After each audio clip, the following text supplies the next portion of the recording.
ಎಲ್ರಿಗೂ ನಮಸ್ಕಾರ. Welcome back to my channel. ನಾನು ಕೀರ್ತಿ. ಇವತ್ತು ಬೆಳಗ್ಗೆನೇ ಬೇಗನೆ ಎದ್ದು ಗುರುವಾರ ಇತ್ತಂತ ಹೇಳಿ ರಾಯರ ಪೂಜೆ ಮಾಡಬೇಕಂತೇಳಿ ಬೇಗನೆ ಕೆಲಸವೆಲ್ಲ ಮಾಡ್ತಾಯಿದ್ದೆ. ಹಾಗೆ ಇಂದು 5:40 ಎದ್ದಿದ್ದೆ. ರಂಗೋಲಿ ಹಾಕಬೇಕಾದ್ರೆ ಲೇಟಾಗಿ ಹೋಯ್ತು ಇವತ್ತು. ಹಾಗೆ ಇವತ್ತು ಬೆಳಗ್ಗೆನೇ ಸ್ಟ್ರಾಂಗ್ ಒಂದು ಕಾಫಿ ಕುಡಿದ ಕೆಲಸ ಸ್ಟಾರ್ಟ್ ಮಾಡಬೇಕಂತ ಹೇಳಿ ಸ್ಟ್ರಾಂಗ ಕಾಫಿ ಮಾಡ್ತಾಯಿದ್ದೀನಿ.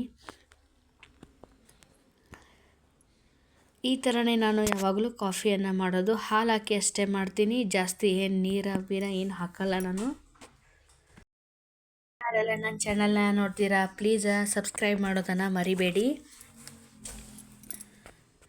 ಹಾಗೆ ಪೂಜೆ ಮಾಡೋದ್ರಿಂದ ಬೇಗನೆ ಕೆಲಸವೆಲ್ಲ ಮಾಡ್ಬೇಕಂತೇಳಿ ಕೆಲಸ ಮಾಡೋಕ್ಕೆ ರೆಡಿ ಆಗ್ತಾ ಇದ್ದೆ.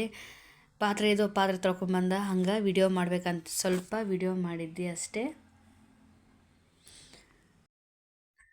ಅಂತ ಇವತ್ತು ಕೆಲಸನ ಬಹಳ ಇತ್ತು. ರಾಯರ ಪೂಜೆ ಮಾಡಿದ ತಕ್ಷಣ ಸ್ವಲ್ಪ ಹೊರಗಡೆ ಹೋಗೋದಿತ್ತಂತ ಹೇಳಿ ಕೆಲಸ ಬೇಗನೆ ಮಾಡ್ತಿದ್ದೆ. ಹಾಗೆ ಗಿಡದಿಂದ ಹೂಗಳನ್ನು ಕಿತ್ಕೊಂಡು ಬಂದಿದ್ದೆ. ಮೊದಲಿಗೆ ಹೂವೇ ಜಾಸ್ತಿ ಬೇಕು ನನಗೆ ಪೂಜೆ ಮಾಡಬೇಕಾದ್ರೆ. ಅಂದರೆ ಸ್ವಲ್ಪ ಹೂಗಳು ಇರ್ತಾವೆ, ಒಮ್ಮೊಮ್ಮೆ ಇರಂಗಿಲ್ಲ. ಅದಕ್ಕೆ ಹೂಗಳ ಮೊದಲ ಹೋಗಿ ತೊಗೊಂಡು ಬರ್ತೀನಿ ಅಷ್ಟೇ.